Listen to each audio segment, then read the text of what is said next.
Hello, my name is Amanda Taylor, and today I am talking about the EMS web client and HTTPS:// emsweb.colorado.edu. This is our scheduling staff version of EMS, and after you have logged in, you would see this beautiful blue desktop. Now, this scenario today that I'm discussing is canceling a reservation. We don't delete anything out of EMS. You can still search for canceled events because you may want to track that information and know why you released a room. There are usually notes or something on it that let you know what you did or why you did it. It protects you and it protects the person who might have asked you to do a service and something happened and they panic and call back and say, I didn't mean to do that. You can say, well, I found it this way. The room has already been given to someone else. Can I find you another room or whatever scenario? So how do I find that reservation and how do I change it? That's what we're doing. So the first thing you're going to say is, what day was it on? Or, you know, if they ask right at this point, the first scenario is, I want to cancel my reservation. You say, what day is it on? And they say, today. I'm like, great. Let me open my book and I'll take a look. So we would look at the schedule and find what they were in. And they're like, oh, and it already started. We just didn't remember to cancel it till now. Here it is. Training in EMS. Yep, it already had started, but you can still cancel it or shorten the time on it. If you still want to show that it was kind of used, especially if you're one of those groups that does billing and you need to track that and charge them for something, just drag the time to it now, whatever time that little blue line's on. All right, and that'll shorten it, but it'd still show up on your billing report. If you are canceling it anyway, they just didn't use it, you don't charge this group, they might be internal, yeah, just double click it to open it in the Navigator window.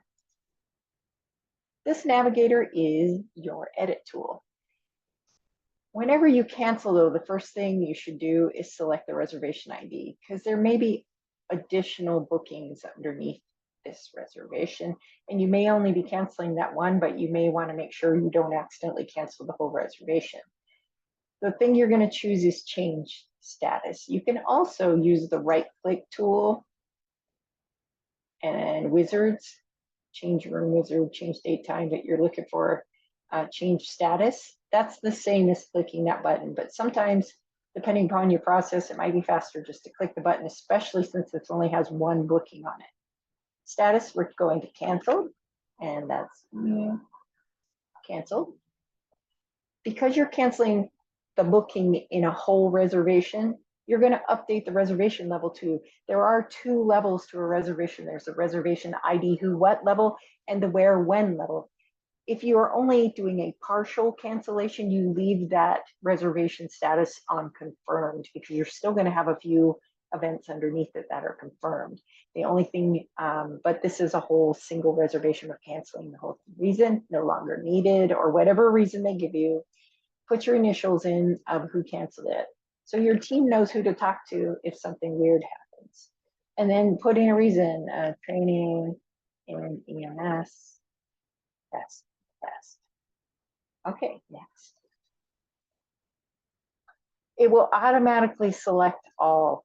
See how the color changes.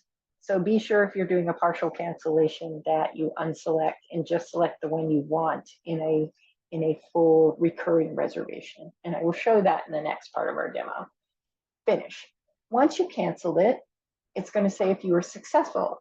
Now, it will always be successful if you release a room, but sometimes if you try to get a room back and change it back to confirmed status, it's really important for you to read this because if someone else got the room from the web app or some other part of the system, it would say unsuccessful and you're going to have to find them another room if you follow the first come first serve policy, which I highly recommend as well.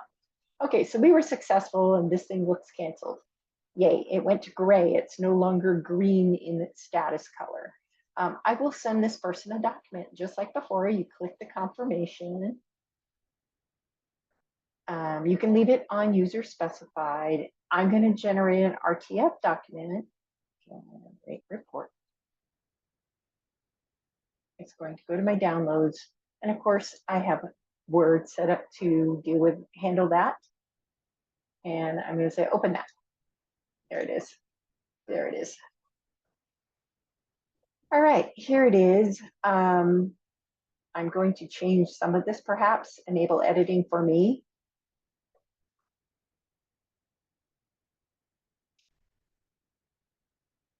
And I might highlight something if I feel squirrely and worried that they won't see it. I underlined it and highlighted it. There we go. Now I can take out spaces. Now I can either share it. Sharing through OneDrive is nice. I mentioned this before, because when you use OneDrive, you can actually make it view only so they can't edit it. View only. So I might do that here.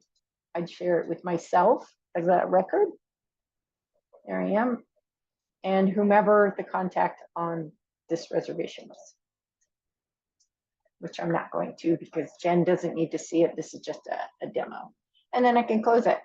And it's now, shared, and I'll see a copy of it in my email that I did invite them to view it. All right. Next, we're going to close this one. All right. So now, somewhere down the road, at the end of today, let me refresh that. It'll go away as canceled and give the room back. You don't have to click the refresh button. It will automatically refresh. It's just your book might have a timer for 10 minutes for the server to say, oh, let's just update all those pages. These are web pages, so they need a little signal from time to time that says, hey, get that out of cache, refresh. Let's go to another reservation we did. Let's go to day 2. So again, I got a call. And we got the someone saying, hey, Colin was my example, wanted a room and wanted it for 30 people and said, hey, called me back and asked me to do recurrence, but now he's calling me back to say, I need to cancel a few of those dates. We're not going to meet that frequently. I'm like, okay, we're going to double click it. We're going to click the reservation ID and we're going to see those additional bookings. And now we're going to change the status. We're going to say canceled. We are not canceling the whole reservation, so we are going to update only those bookings. So uncheck this box. No longer needed. ART.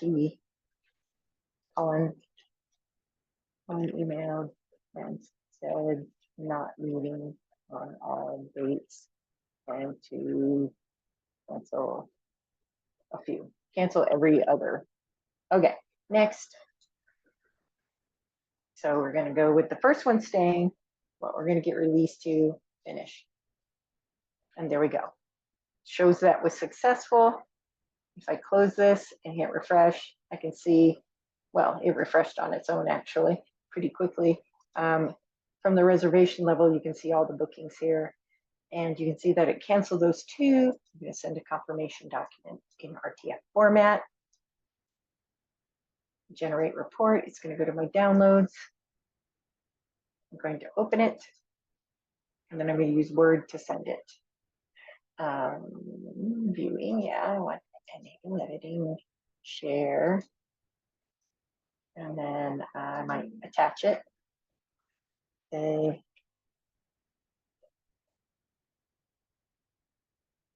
your scheduling document. I have released the dates specified. You might be replying to their email in your email.